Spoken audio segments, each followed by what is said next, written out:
Naam, karibu katika makala maalum Jungu la Siasa. Jina langu ni Miguna.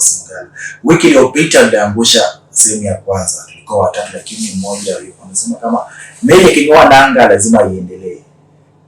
John, habari yako? Salama sana bwana Ventress. Kaenda kwa mkutano wa G7. Akatoa hotuba nyingine nzuri, tu kidogo hapo. Maoni yako kama wasia wako? Kwanza kabisa ningependa kusema rais ndio amekuwa anahudhuria mazishi ya Queen Elizabeth, ndio kiongozi wa kule Uingereza, ndio, and he did that just like any other African leader who decided that day that they were going to send off the Queen.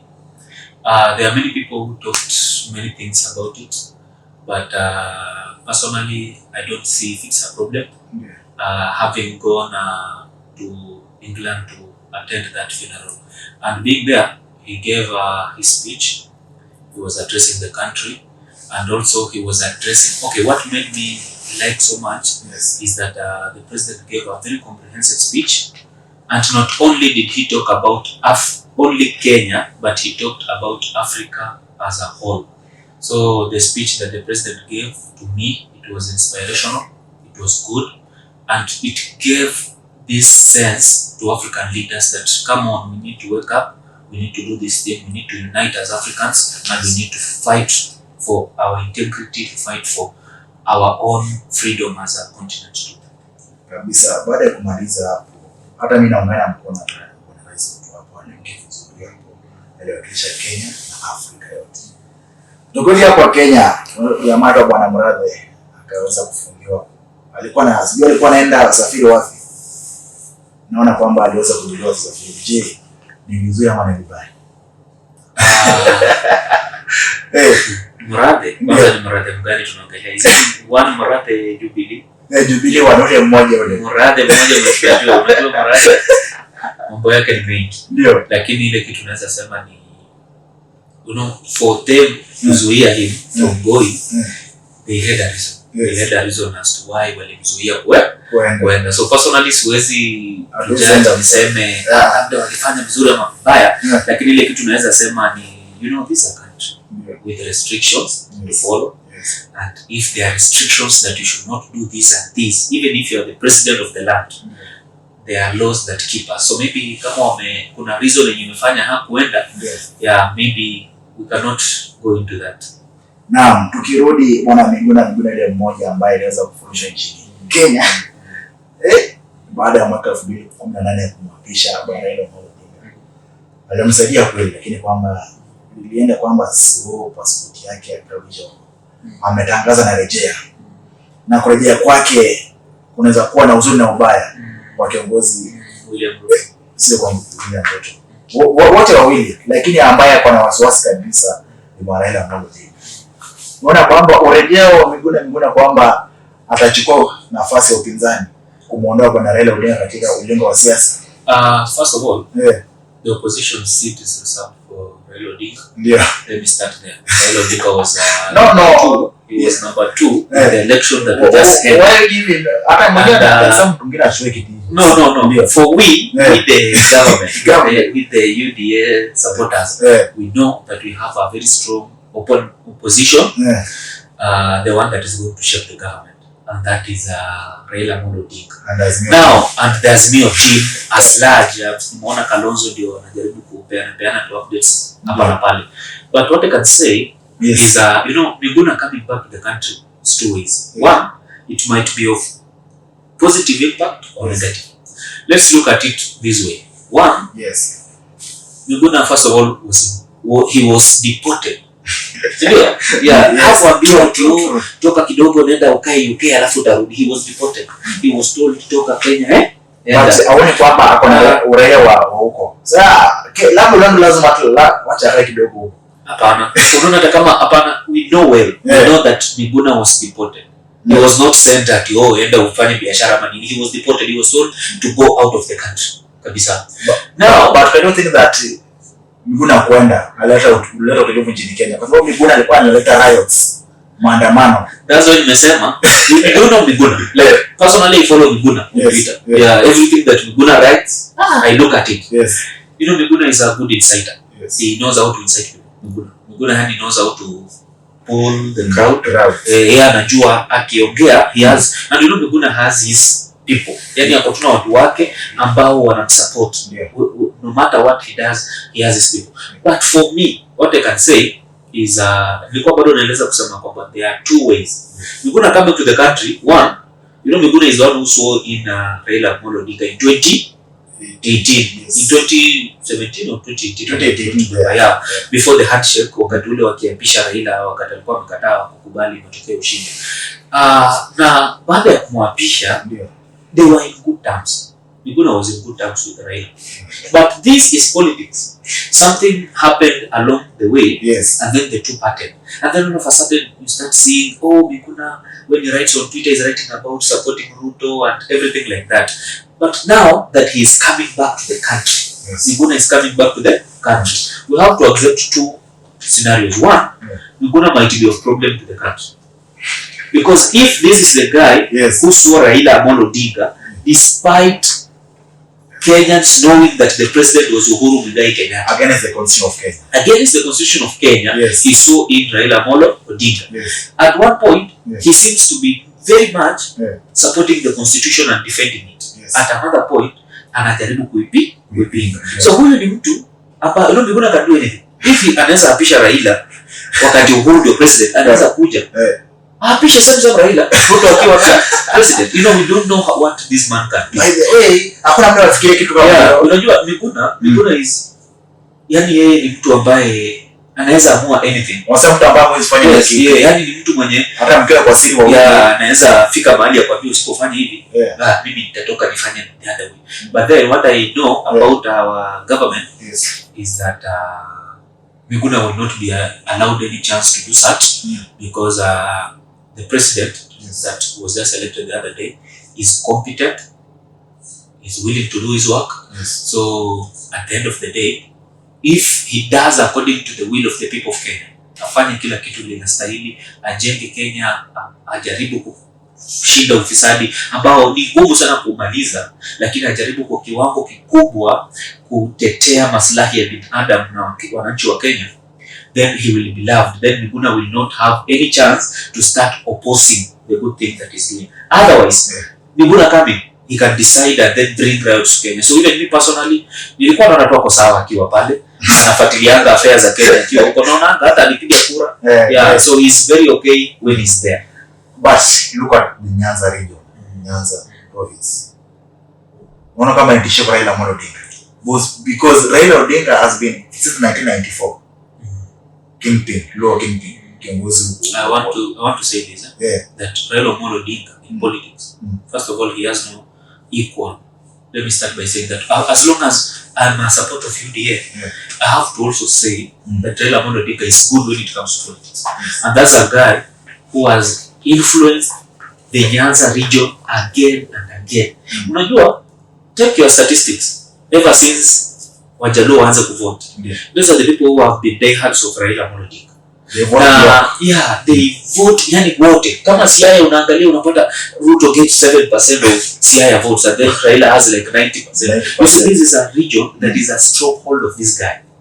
Now Miguna coming, you know, the truth of the matter is that Miguna cannot even be compared to Raila Amolo Odinga in any way. Miguna has a crowd, but it's a very small one. Let me challenge. It's a very small one when it's compared to Raila Amolo Odinga's crowd. When you look at the Twitter, Evans Kigero, they want to combine. You say this combination is a threat to Raila? It's a threat to some point. It's a threat that if they combine their efforts, they can pull some crowd, and I'm saying part of the crowd from Raila. Part of it, but not the crowd that Raila owns. Because I've told you again and again, as long as Raila Amolo Odinga is a kingpin, is alive, as long as he is alive, he remains to be the kingpin of the Nyanza region. That I'm telling you. Na hata akiwa alive kufika 2027 utamwona akisimama. Mimi nakwambia, because this guy is the kingpin of that region. Even if Miguna comes, he will try. We are not saying that there is no possibility of Miguna opposing what Raila is doing. He will come his aim is to try and show that he can really bring the government to that side, but the people of Raila watabaki na yeye. I'm telling you that it will be very hard for Miguna to take the glory that Raila already has made for all these years to make himself. It's not easy for you to make yourself a kingpin. Let me tell you, Orengo is here. Orengo is a good one. Yes. Anyamnyong is there. Is a good one. The way you are saying Evans Kidero is there. They are all good, but there is that commanding factor always. Yani mko wengi ni wazuri, lakini kuna ule mwenye akisema kitu huanga asikika. That's Raila Amolo Odinga. So he will always remain to be a kingpin of that region. So Miguna coming is not a threat to Raila. At his even if he's a threat, it's a very small percentage. But he has no ability to chukua ile kingship kutoka kwa Raila when it comes to the Luo community. That man has roots in that region. Let me give a small story. There were 6 lions in South Africa, Mapogo lions. They were in a certain garden. Those lions, nobody will pass that garden. But there's something known as time. Time is running. Age factor is going to finish. You support that? One, yeah. Were you there in 2017? Were you there in 2017? I was there. Raila Amolo Odinga in 2017 said that alikuwa bakisha sasa moja. Yani 2002 didn't get, he was meaning that during that time, yes, he only remained with one chance to buy. Yes. Had he achieved in 2017, he will not again try in 2022. What he was trying to say is that give me one last chance, nimalize, niende, niachie mwingine. Yes, they gave him a chance. He didn't make it. We all knew that after 2017, Raila is getting out of politics and is paving way for somebody mwenye atasupport. This is 2022. Is he alive? Yes. Did he vie? Yes. So what I'm trying to tell you is, as long, I'm still sticking to my point, as long as Raila Amolo Odinga is alive, yes, he remains the kingpin of those people. Until the day that you'll hear Raila Amolo Odinga amequit kwa politics, aseme sasa mimi nimefika hapa na nimesema tosha kwa siasa, wacha nirudi nyumbani nikule pesa yangu ya uzee. That is when somebody else will start fighting to be a kingpin. But now, as long as he is still in this battle, Raila Amolo Odinga remains the kingpin, and Miguna has no power over that. John hapo kidogo umeweza kuchenga. Let's move to our region. Yes. Do you have kiongozi yupo kweli? Sasa hapo ndio umeanza sasa kuingia kwetu. Nilikuwa naongoja tu nione unafika saa ngapi hapo. Nataka kusema hivi.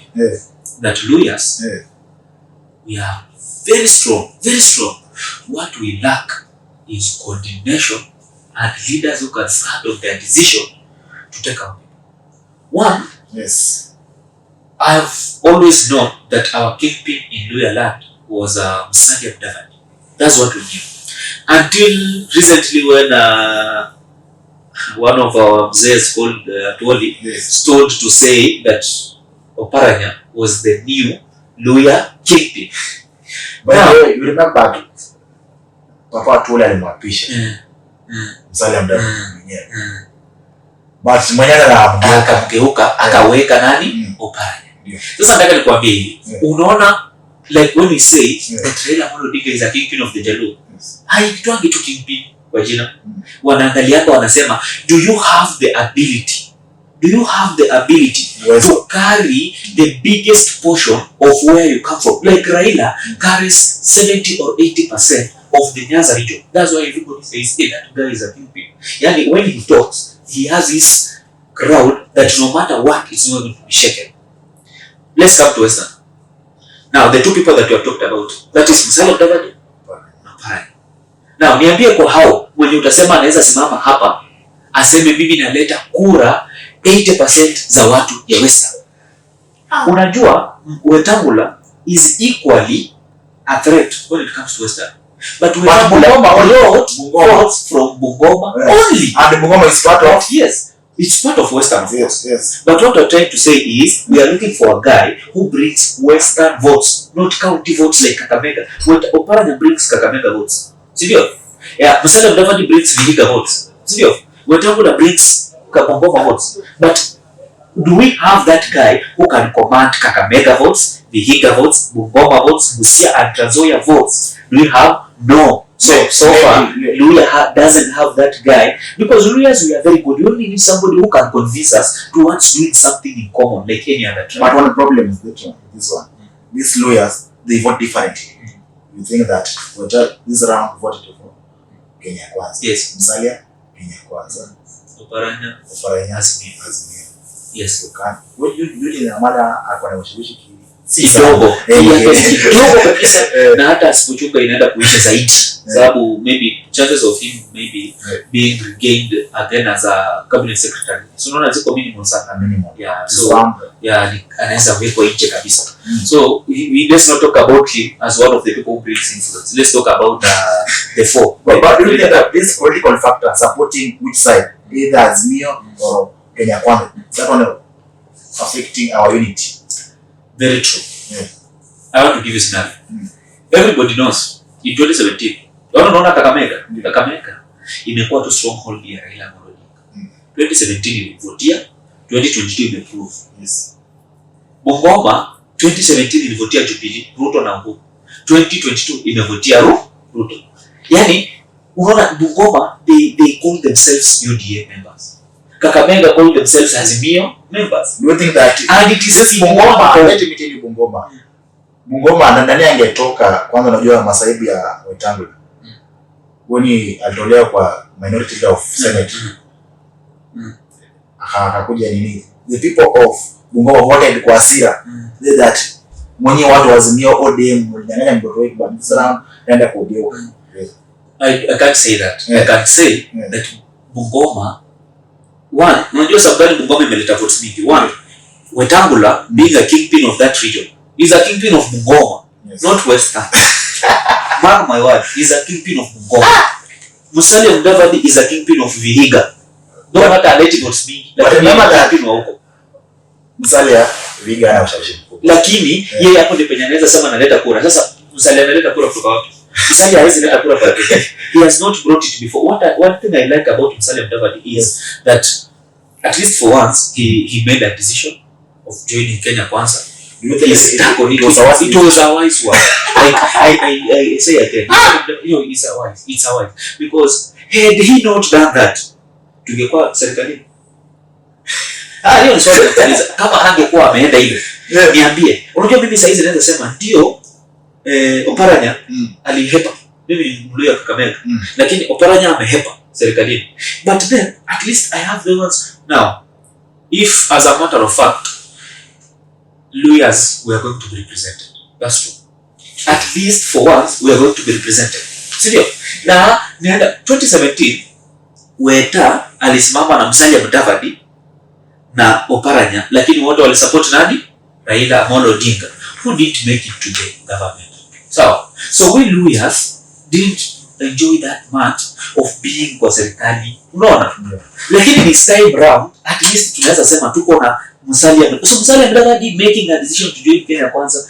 I said it before, even before the election was held. I said it that it was a very wise decision because him going there, he is a leader of us. At least pia naye niko sure he could sit down with Ruto amwambie, now that I'm bringing you this and this, what are you going to give to my Luya people? It's not necessary. It's not a must that I, John, am given 1,000 or you Ventress, you are given 1,000 again. No, but when they construct 1, 2, 3 roads in Western, when they make a sewerage that is good one in Western, as it is benefiting the people of Western, that's what we are looking for. We are looking for a situation where even we, the Luya people, can also be represented somewhere, and also the government funds can also be fairly distributed to us. But I'm not saying that those regions that have not produced people that are in the government should say that sasa sisi hatuko serikalini, sasa sisi hapana. Ruto is going to be president of the whole Kenya. Every part of this country is going to hata swala hapa. Sasa serikali ya Ruto bado haitangaza mawaziri. Do you think that this thing in affect region, because Western region and other regions? Do you think that it will affect the Western? because our people sasa tuko na waiter. Ukweli wa mambo ni kwanza yote inaanza kwa kusema unaona waiter kwa choga speaker. Hiyo peke yake it makes we people represented. That one alone. Unlike kama hangekuwa kwa serikali, hangepewa.